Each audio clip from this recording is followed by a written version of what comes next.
दैवत जे असतं ते कधी बदलत नसतं. आपण सगळे ग्रामीण भागातले लोक आहोत आणि कित्येक वेळेस दैवताला आपण नवस करत असतो. देव पावतोच अशातला काही भाग नाही, पण देव पावला नाही म्हणून आपण दैवताला नमस्कार करणं सोडत नसतो. आणि नमस्कार करणं सोडलं याचा अर्थ आपण दैवत मनापासून मानत नव्हतो असा तेवढा या विषयाचा अर्थ होतो असं मला वाटतं. म्हणजे आता ही दरी फार रुंदावली गेलेली आहे. वेगळा पक्ष झाला, विषय संपलेला दिसतो. त्याला काय फार दरी आणि वगैरे रुंद झाली का रुंद झाली का लांब झाली का जाड झाली याला काय अर्थ नाही. दोन पक्ष झाले, दोन वेगवेगळे विचार झालेले, दोन वेगळ्या बाजूला गेले. त्यामुळे ही दरी बिरी म्हणतात येणार नाही. स्वतंत्रपणे दोन्ही पक्ष आता काम करतायत एवढंच याला म्हणता येईल.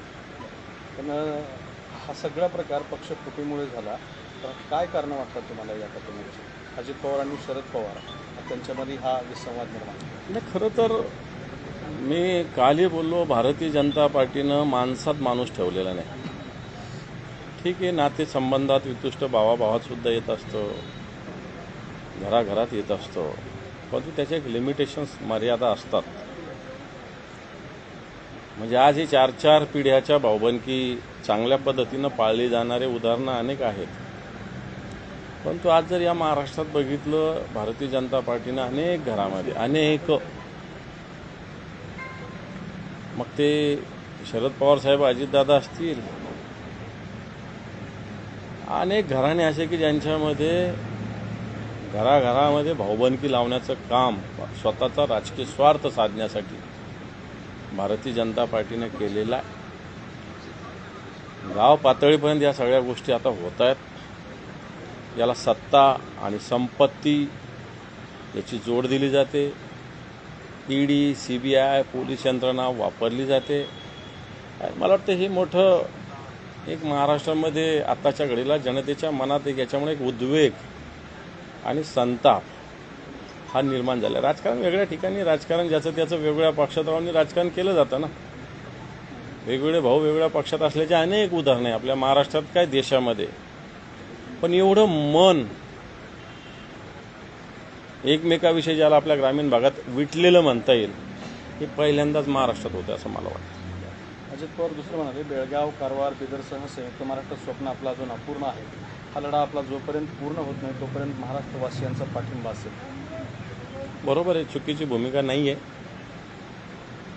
की आज ज्या पद्धतीनं बेळगाव असेल, कारवार असेल, निपाणी असेल, हे जे गाव आहेत आपले बाउंड्रीवरचे, इकडून मराठवाड्याला लागून आहे, इकडून पश्चिम महाराष्ट्राला, कोल्हापूरला लागून आहेत. आम्ही जेव्हा जात असतो या सगळ्या बाउंड्रीवरच्या भागामध्ये, हे गाव महाराष्ट्रात आहे का कर्नाटकात कळतसुद्धा नाही, एवढं सगळं एकत्र झालेला भाग आहे. आणि दुर्दैवाने हा भाग कर्नाटकामध्ये आहे. म्हणजे इथल्या मराठी माणसाची जी आज ज्या पद्धतीनं आज महाराष्ट्र दिन, ज्या पद्धतीनं मनाचा घालमेल, तीळपापड, जसं अण्णाभाऊ साठेंनी म्हटलेलं, एक माझी मैना गावाकडे राहिली, तिच्या जीवाची होती कायली. हे अण्णाभाऊ साठेंनी या महाराष्ट्रातल्या राहिलेल्या गावाविषयी म्हणले. बऱ्याच जणाला ते वेगळा अर्थ वाटत असेल की गावाकडे राहिली आणि माझ्या जीवाची होती कायली. खरोखर अशी जीवाची कायली या भागातील जनतेची होती. तेव्हा अजितदादांनी मांडलेली भूमिका योग्य आहे. वाटतं समस्त महाराष्ट्राच्या जनतेची ही भूमिका आहे. परंतु अजितदादांनी भूमिका मांडत असताना ते आज सरकारमध्ये, केंद्र सरकारला सुद्धा ते बोलू शकतात. मग त्या दृष्टीनं सुद्धा त्यांनी पावलं उचलले पाहिजे. नुसतं बोलण्यापुरतं थांबलं नाही पाहिजे असं मला वाटतं. बाळासाहेब ठाकरेंना सर्वाधिक त्रास उद्धव ठाकरेंनी दिल्याचा आरोप नारायण राणेंनी केला. तर उद्धव ठाकरे दोनदा मातोश्री सोडून गेले होते असंही राणेंनी सांगितलं. हे पण ज्या नारायण राणेंनी, ज्यांना कोंबडी चोर म्हटलं जातं, शिवसेना प्रमुखांनी मुख्यमंत्री केलं होतं, याच नारायण राणेंना शिवसेनेनी, बाळासाहेबांनी काढून टाकलेलं आहे शिवसेनेतून. ते किती पक्ष कुठं कुठं गेले त्यांचा तो व्यक्तिगत विषय आहे. परंतु इतक्या खालच्या स्तरावर, म्हणजे आता ते ज्या गावच्या, म्हणजे जिथलं सगळं पाणी एकच आहे, त्यांचं एकाच वळणावर पाणी जातं असं म्हणतात, ते सगळे पिता पुत्र ज्या पद्धतीनं बोलतात, मला वाटतं याची फार दखल घेऊ नये.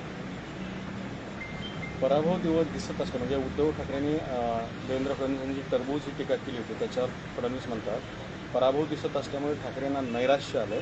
नैराश्यातून ठाकरेंचा शिवराळ भाषेचा वापर, मी नागपुरी त्यांच्यापेक्षा खालच्या भाषेत बोलू शकतो, पण परिपक्व राजकारण्यांनी योग्य भाषेचा वापर करायचा असतो, असं ठाकरेंच्या टरबुजावरील वक्तव्यावर फडणवीस यांनी प्रत्युत्तर केलं. पण मी अनेक सभेत उद्धवजींबरोबर गेलेलो आहे. उद्धवजी ठाकरे साहेब कधीच हा शब्द वापरत नाही, पण जनतेतून हा शब्द वापरला जातो, हे सत्य आहे. मी अनेक सभेत गेलो. मी आत्ता मागच्या 2-3 महिन्यात 50-60 सभेला साहेबांबरोबर राहिलेलो आहे. जनताच या विषयात खालून टरबूज बनते. उद्धवजीने कधी असा शब्द वापरला नाही आणि त्यांचे ठाकरी भाषेचं एक वेगळं वैशिष्ट्य आहे. ठाकरेंनी एखादा शब्द बोलला की त्याचा मोठा गवगा होत असतो. नाही तर अनेक लोक टरबूज म्हणतात, खरबूज म्हणतात, काय काय म्हणतात, पण त्याची कोणी दखल घेत नसतात. बावनकुळे काय काय बोलतात उद्धवजींना जरा ते पण त्यांनी सल्ला दिला पाहिजे. नितेश राणे काय काय बोलतात त्यांनाही त्यांनी सल्ला दिला पाहिजे. नारायण राणे काय काय बोलतात त्यांनाही त्यांनी सल्ला दिला पाहिजे. वाटतं सल्ले माननीय देवेंद्रजी फडणवीस या महाराष्ट्र राज्याचे उपमुख्यमंत्री यांनी आपल्या पक्षाच्या नेत्यांना सुद्धा दिले पाहिजे, असं माझं त्यांना विनंती आहे. त्यामुळं तरी अजून शिवसेनेच्या वतीनं या सगळ्या गोष्टीत बराच संयम पाळला जातो. परंतु भारतीय जनता पार्टीचे लोक काय काय बोलतात, ऑफिशियली बोलतात बघा, त्यांच्या ट्विटर अकाउंटवर काय काय बोलतात, आशिष शेलार काय बोलतात, बावनकुळे काय बोलतात, नितेश राणे काय बोलतात, हे जरा देवेंद्रजींनी आधी स्वतःच्या पक्षातल्या लोकांना सांगावं की बोलण्याचा दर्जा सुधारण्याची आवश्यकता आहे, सांभाळण्याची आवश्यकता आहे. काल बावनकुळे म्हणाले की उद्धव ठाकरेंनी आता 18 जागा निवडून आणून दाखवाव्यात लोकसभेच्या, नंतर आपलं दुकान कुडूक किल्ली लावून बंद करावं. ज्या भारतीय जनता पार्टीला स्वतःचे अनेक उमेदवार बदलावे लागले, मुंबईला एकही उमेदवार त्यांनी रिपीट केलेला नाही, एकही नाही. अनेक ठिकाणचे उमेदवार त्यांना बदलावे लागलेले. कारण काय? आज प्रमोद महाजनांची मुलगी, ज्या प्रमोद महाजनांनी भारतीय जनता पार्टी मरेपर्यंत, रक्ताच्या शेवटच्या थेंबापर्यंत भारतीय जनता पार्टी या महाराष्ट्रात रुजवण्याचं, मोठं करण्याचं काम केलेलं आहे. आजची जी भारतीय जनता पार्टी उभी आहे ना, गोपीनाथ मुंडे प्रमोद महाजनांच्या कामातून उभी आहे, वसंतराव भागवतांच्या कामातून उभी. कुठे त्यांची आठवण आहे? त्यांच्या मुलीचं तिकीट तुम्ही कापता. बरं ठीक आहे, तिच्यापेक्षा एखादा निष्ठावान भारतीय जनता पार्टीच्या कार्यकर्त्याला दिलं तर आपण ते समजू शकतो. पण ज्याचा भाजपशी संबंध नाही, काडी मंत्री, अशा माणसाला तुम्ही तिकीट देता. ठीक आहे, आशिष शेलारला दिला असतं तर मी समजू शकतो. पण ज्याचा भाजपशी कुठला काडी मात्र संबंध नाही, ॲडव्होकेट कोण निकम, त्याला उमेदवारी दिली. गोपाळ शेट्टीसारखा चांगला काम करणारा खासदार, चांगला, मी विरोधक आहे भारतीय जनता पार्टीच्या सगळ्याचा, तरी मी स्पष्टपणे बोलतो की गोपाळ शेट्टी साहेबासारखा एक चांगला खासदार या मुंबईत असताना त्याला का टाळलं?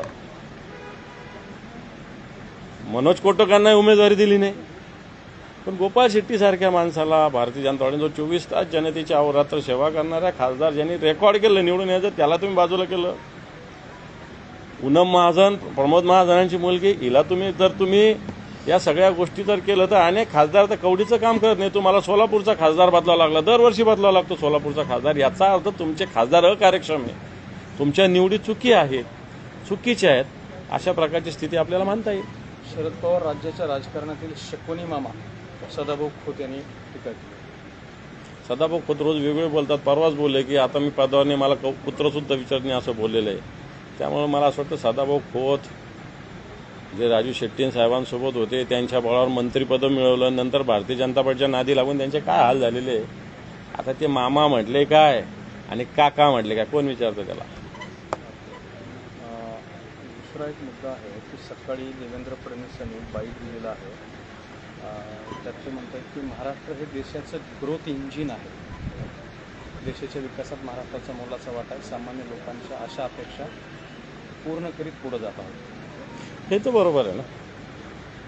महाराष्ट्र देशाचं ग्रोथ इंजिन आहे, नुसतं विकासाच्या दृष्टीने प्रेरणा, ऊर्जा, विचार, छत्रपती शिवाजी महाराज असेल, शाहू महाराज असेल, बाबासाहेब आंबेडकर असेल, महात्मा ज्योतिबा फुले असेल, सावित्रीबाई फुले असेल, या सगळ्या विचार आणि संत असेल, संत ज्ञानेश्वर, संत तुकाराम, समर्थ रामदास, संत ज्ञानदेव, या विचारांना असेल, त्याचप्रमाणे आधुनिक काळामधला विकास असेल, या दृष्टीने निश्चित महाराष्ट्र ग्रोथ इंजिन आहे.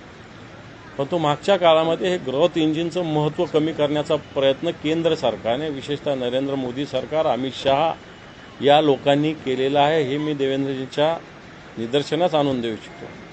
अनेक उद्योग आपले गुजरातला पळवले गेले, अनेक व्यापारी पेठा, हिऱ्याचा बाजार आपला गुजरातला पळवला गेला, अनेक शासकीय कार्यालय मोठे मोठे गुजरातला पळवले गेले. याच्यामुळे हे ग्रोथ इंजिन आहे, हे देवेंद्रजीची भूमिका एकदम मान्य आहे, 100% खरी आहे, योग्य आहे. आणि या ग्रोथ इंजिनला थांबवण्याचा प्रयत्न गुजरातची मंडळी, देशातली मंडळी, भारतीय जनता पार्टीची, मोदी शहासारखी मंडळी करते. याच्याकडे सुद्धा मी त्यांचं लक्ष वेधू इच्छितो. त्यांचं पुढचं अमित असं शहा असं म्हणाले की एखादी व्यक्ती विरोधकांचे कपडे वारंवार मळलेले जर आहेत, बडबड करत त्यामुळे असेल त्यांना तर वॉशिंग उत्तर देण्याची मशीनमध्ये गरज एक नाही. एक एक कोणाचं ऐकू? एखादी व्यक्ती वारंवार बडबड करत असेल तर उत्तर देण्याची गरज नाही, आणि जर असं कोणी करत असेल तर त्याची जागा कुठे आहे सांगण्याची गरज नाही. फडणवीस यांनी उद्धव ठाकरे म्हटलं मी सुद्धा हेच त्यांचंच मत त्यांच्याविषयी व्यक्त करेन. दादा, अमित शहा असं म्हणाले की विरोधकांचे कपडे मळलेले आहेत, त्यामुळे त्यांना वॉशिंग मशीनची गरज पडते. मळलेले कोणाचे? चेक केलं ना. नारायण राणेंचे मळलेले, भावना गवळींचे आहे. आता यशवंत जाधवांना तुम्ही तिच्या पत्नीला तिकीट दिलं त्यांचे आहे, रवींद्र वायकरांचे आहे, प्रताप सरनाईकांचे आहे. कोणाचे मळलेले नाही. हे जे मळलेले लोक आहे, हसन मुश्रीफावर तुम्ही दाढी टाकल्या होत्या, तुम्हीच ईडीच्या इन्क्वायरी लावल्या होत्या. आता काय झालं? आता हे सगळे लोक तुम्हाला आल्यावर पावन झाले. तुम्हीच अजितदादावर आरोप केला होता, 70,000 कोटीचा भ्रष्टाचार तुम्हीच आरोप केला, आम्ही नाही केला. तुम्हीच देशाच्या अर्थमंत्र्यांनी आदर्श घोटाळ्याविषयी व्हाईट पेपरमध्ये बोललेलं आहे. हे कोण आहे? हे फार स्वच्छ कपडे असणारे लोक आहेत, आणि हे लोक आज तुमचे नेते आहेत. त्यामुळे मला असं वाटतं अमित शहा साहेबांनी अशा पद्धतीची भूमिका व्यक्त करताना आधी खुद के तरफ देखो, स्वतःच्याकडे बघा, असं मी त्यांना विनंतीवजा आवाहन करेन. थँक्यू.